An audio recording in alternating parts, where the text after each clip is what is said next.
আমাদের পাসওয়ার্ড দিয়ে আমরা উপায় অ্যাপে প্রবেশ করব। প্রবেশ করার পর আমরা ফান্ড ট্রান্সফার অপশনে যাই। যাওয়ার পরে আমরা দেখে নেই যেসব ব্যাংকে উপায় অ্যাপস থেকে ফান্ড ট্রান্সফার করা যায়। United commercial bank, BRAC bank limited, city bank, mutual trust bank, Midland bank, Pubali bank PLC, south east bank.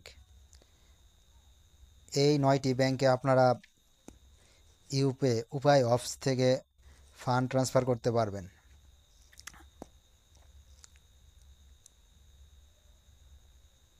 তো এখন আমরা ইউনাইটেড কমার্শিয়াল ব্যাংক সিলেক্ট করে নেই। না, নতুন অ্যাকাউন্টে ট্রান্সফার করুন। যদি আগের লিস্ট করা থাকে তাহলে বেনিফিশিয়ারি অপশনে ইতিমধ্যে আপনার এটা থেকে যাবে। তো আমরা একটা অ্যাকাউন্ট নাম্বার দিলাম।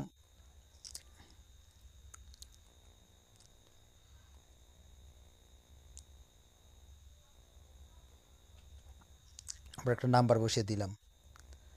তারপরে অ্যাকাউন্ট হোল্ডারের নাম দিব। মনে রাখতে হবে অ্যাকাউন্ট হোল্ডারের নাম এবং অ্যাকাউন্ট নাম্বার সেম না হলে টাকা ট্রান্সফার হবে না।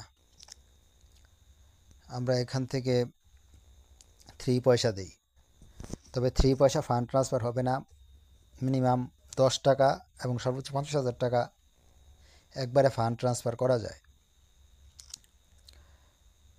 তো দেখতেছেন বর্তমান ব্যালেন্স আছে 50 পয়সা 51 পয়সা। তো আমরা এগিয়ে যে অপশানে যাই, এখানে পরিষ্কার দেখতে পারছি যে লেখা আসছে 10 টাকা থেকে 50,000 টাকা পর্যন্ত ইনপুট করুন, এর কম হলে ফান্ডটি ট্রান্সফার হবে না।